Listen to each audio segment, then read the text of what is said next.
Every NFL season, we are introduced to some new quarterbacks from the recent NFL draft. So in today's video, I want to talk about the 2024 NFL quarterback draft class and why they are already looking to become pretty historic. Subscribe and like the video if you do go on to enjoy it. Let's hop into it. So we are going to be going at this one by one, beginning with the first overall pick and ending off with Spencer Rattler. As we all know, the first overall pick was Caleb Williams. He was hyped up to become a potential generational quarterback prospect, and so far through his career, it hasn't been perfect, but I would say he had a fine rookie season.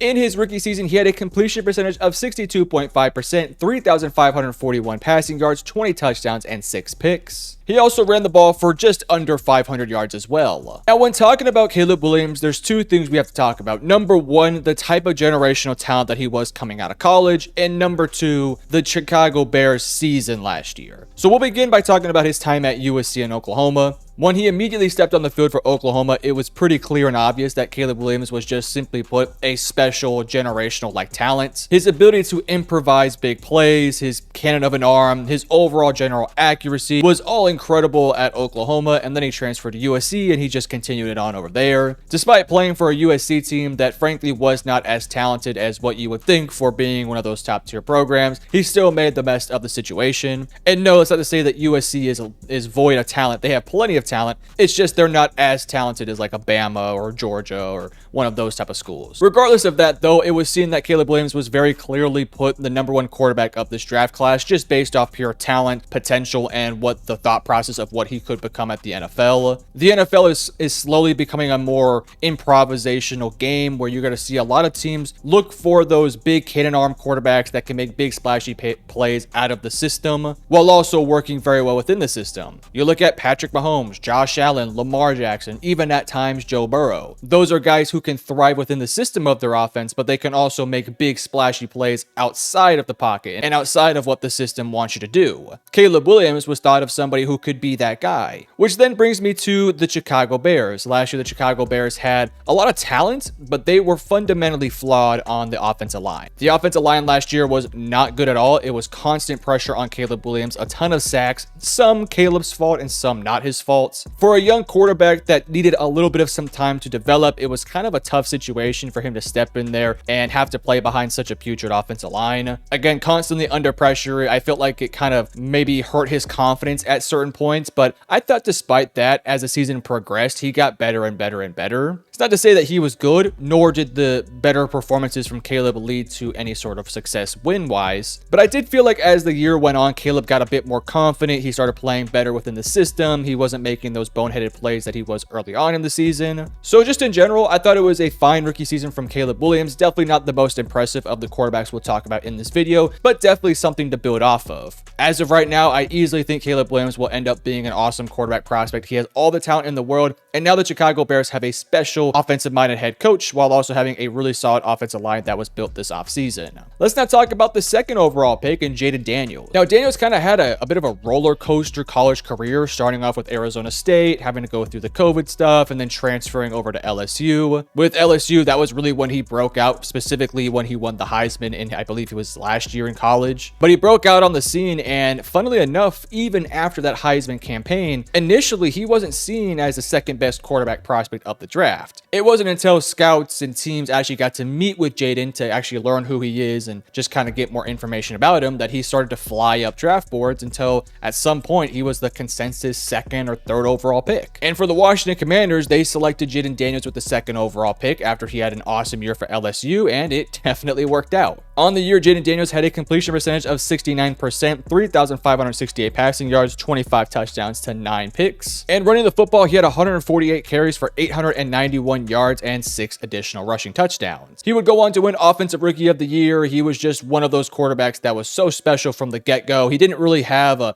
slow rise or anything like that, kind of like Caleb Williams did, where Caleb really struggled early on, and then as the year went on, he started to play better and better. For Jayden, it was like right from the get-go. Like he played really solid in his first game, and then was very consistent throughout the season. There wasn't a lot of ups and downs. He was very smooth for the majority of his rookie season. And obviously he led a Commanders team that nobody thought was even going to make the playoffs. He led them all the way to the NFC Championship game. And again, I want to reiterate, this was a Commanders team the year prior that had the second overall pick. And even though they brought in a new head coach and a number of new pieces, they were still seen as a team that was very far and away from getting to where they want to go. But Jayden stepped in there instantly, elevated the floor of the roster, got this team to win 2 playoff games, and even though they got smoked by the Eagles, I mean, the fact they were even at that point was very impressive. And I think the craziest thing about it was Jayden in that second playoff game against the Lions, like he simply outplayed a veteran Jared Goff in almost every facet. Like he was so much better in that game, and he was so on point, and he looked so calm playing in Detroit. And yes, Detroit was filled with injuries. I don't want to, deny that, but still, Jayden looked like an absolute special quarterback. And as we sit here today, even after just one rookie season, there are a lot of people, probably including myself, that already have Jayden Daniels in the MVP conversations next year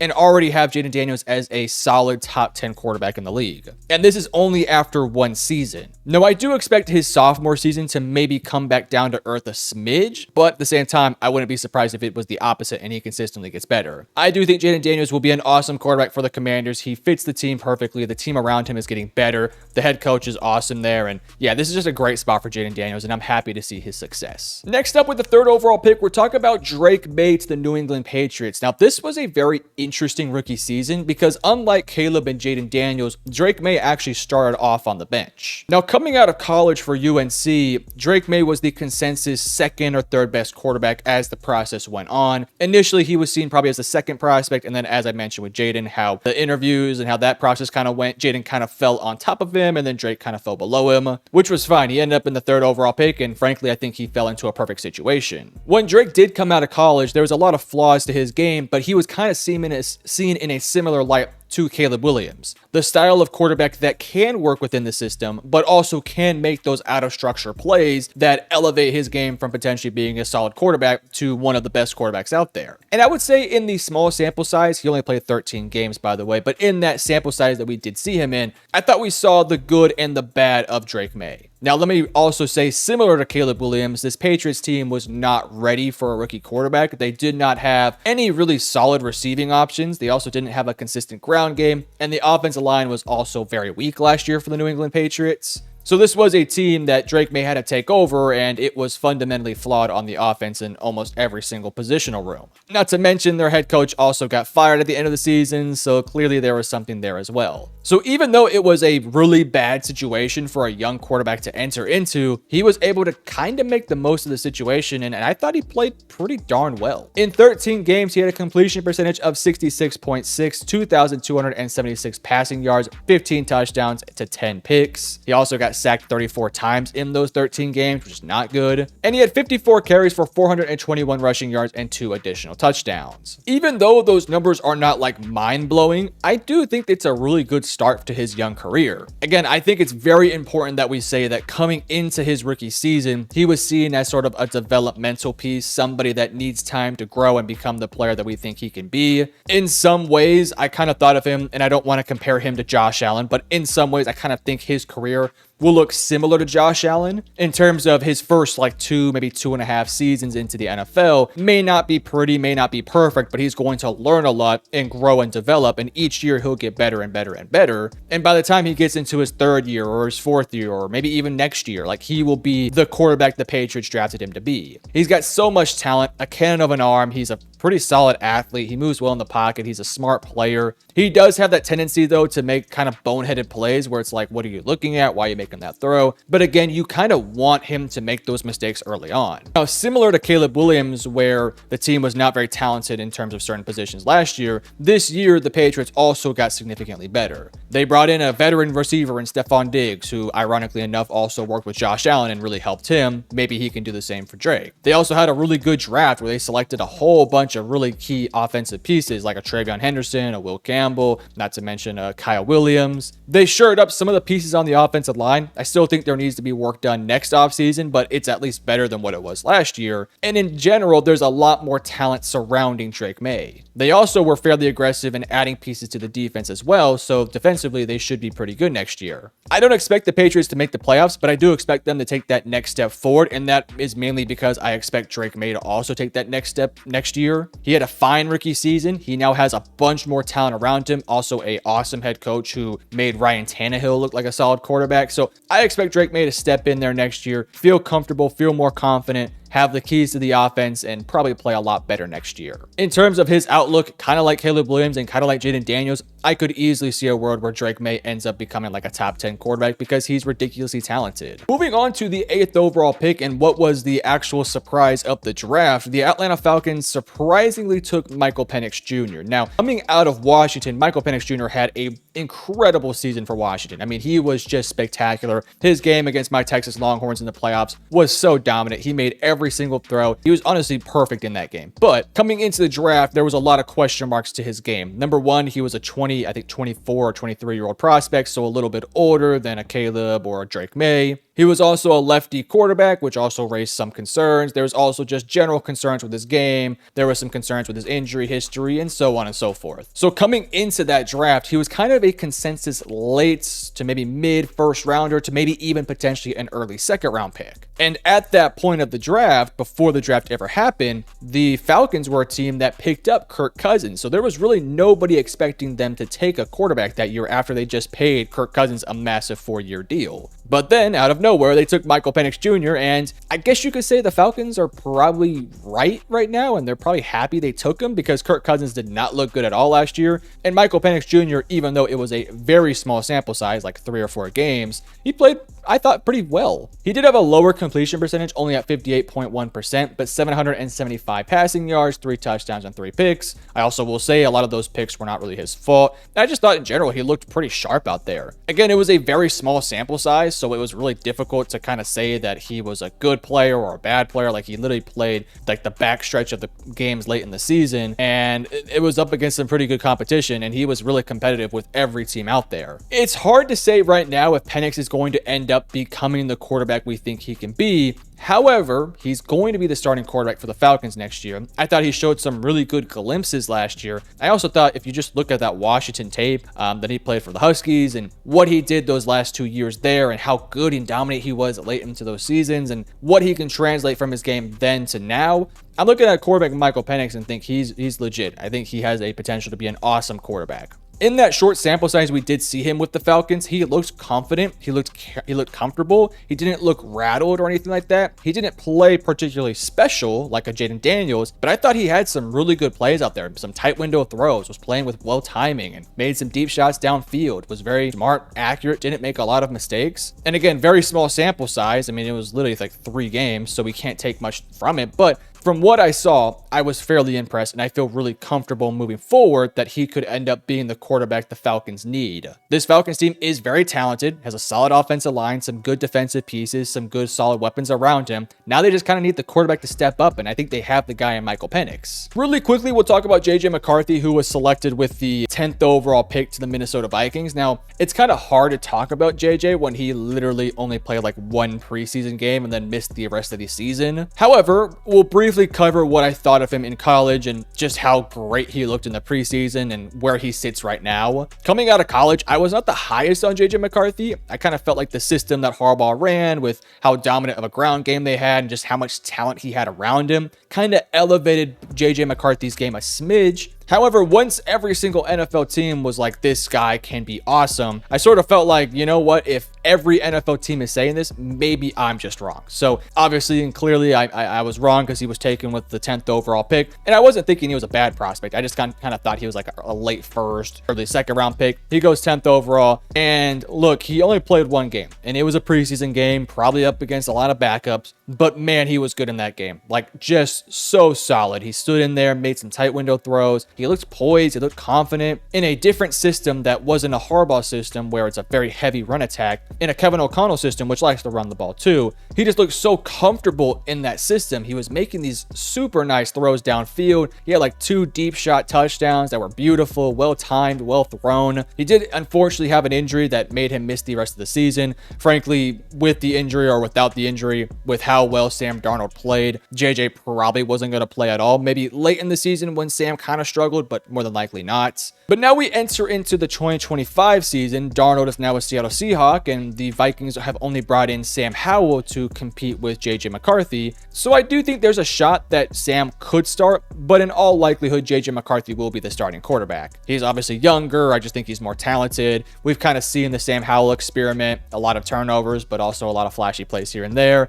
I do think JJ McCarthy will be the future quarterback for the Minnesota Vikings. I thought within that very, very small sample size, he looked comfortable. He looked confident. This offseason, so far from everything that I have seen and heard, it's sounding pretty good. And he's in an offense with Jordan Addison, Justin Jefferson, TJ Hawkinson, a great offensive line, a great defense. So it's a great situation for him to be in if he is just able to take those steps of getting better and better and better, getting more comfortable with the injury he had. Like, this is somebody who is young, he's still developing, he's super talented. He's going to end up being a great quarterback for the Minnesota Vikings. So far, if you're tracking, we've had 5 quarterbacks taken with the top 10 picks, and I would say that at least 4 of those picks you feel really confident in, with one of them kind of pending that I'm also feeling pretty good about. But then we get to arguably the second best quarterback, at least in his rookie season, of the draft class, where the Denver Broncos kind of, I don't want to say surprisingly, it kind of felt like it was going to happen, but kind of surprisingly took Bo Nix. Now, I was not very high on Bo Nix, and again, you can scrutinize me all in the comments all you want.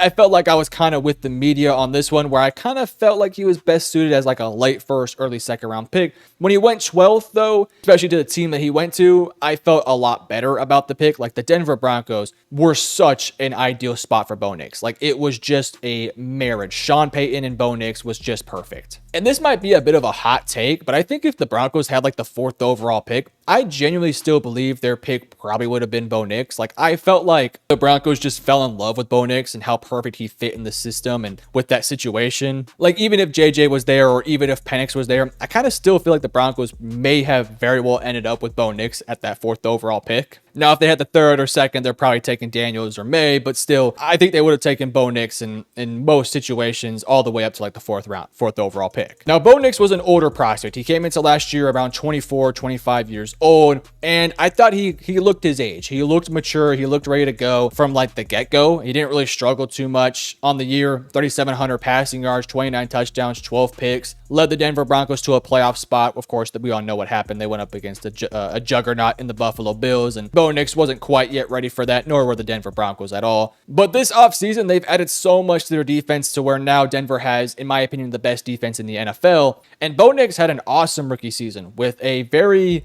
I don't want to say mediocre, but a not so great surrounding cast around him. Yes, they have a fantastic offensive line, but outside of Courtland Sutton, they don't really have too much in the receiving core. You bring in an RJ Harvey, you bring in an Evan Ingram, you have, of course, Courtland Sutton again. You have all these receivers who are developing. And I kind of look at the situation for Denver now and say it's clearly better than what it was last year. But just in general, if we expect Bo Nix to take a step forward, like, this is going to be an awesome team next year. Bo Nix had a fantastic rookie season. There was at certain points arguments for him to potentially compete for Offensive Rookie of the Year. And again, this is somebody who was the 6th quarterback taken in the 1st round. So if you're tracking, of the 6 quarterbacks, if we exclude JJ McCarthy, who didn't play in his rookie season, 5 of them look like they're going to be franchise quarterbacks for the foreseeable future. And a lot of them look like they'll be Pro Bowl, All-Pro caliber guys. And JJ McCarthy, who I think still is ultra talented, could very well end up being a part of those 6 quarterbacks where he could be the franchise guy who has Pro Bowl potential. Now, after those 6 quarterbacks went off the board, there's really only 2 quarterbacks to seriously note that went after them, and that's Spencer Rattler and Joe Milton. For Spencer Rattler, he did get some playing time, but definitely didn't look particularly great. 1,300 passing yards, 4 touchdowns, 5 picks. Kind of was an unfair situation because he was a kind of developmental piece.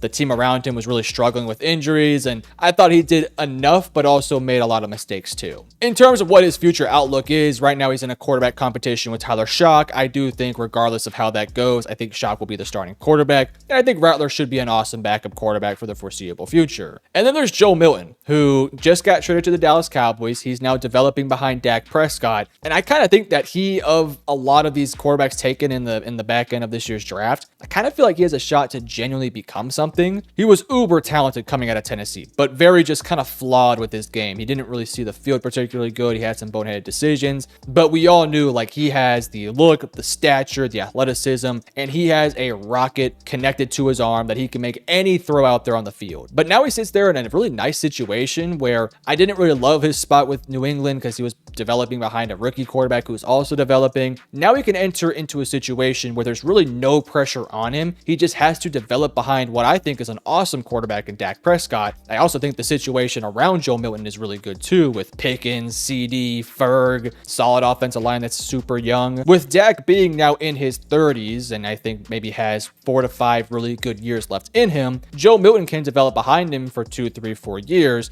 If Dallas does not feel like they want to renew the contract of Dak Prescott after his contract's up, maybe they give the job to Joe Milton. I don't think that'll happen. I think more than likely they'll play it out with Dak for the foreseeable future. But Dak has been injury prone lately, and I could see a situation kind of like Tony Romo and Dak Prescott, where Dak goes out there, maybe has a season-ending injury, not hoping for it, knock on wood, of course. I'm a Cowboys fan, for God's sake. But maybe something like that does happen. Joe Milton steps in there and plays pretty darn well, might earn himself a job maybe with the Cowboys or somewhere else. Again, I think he is uber talented, and I think if he can just develop a lot of the little nuances to his game, like he is somebody that can develop to be a really special talent. But again, we'll have to wait and see. But just in general, the 2024 NFL quarterback draft class is looking to be potentially historic. So many guys have all-pro, Pro Bowl potential, and they are going to become the franchise quarterback for their team. And this is all in just one draft class. So you guys let me know in the comment section below, of these 6 quarterbacks, which one do you think will be the most successful for their whole career? Let me know down below. And if you enjoyed, hit the like and subscribe button.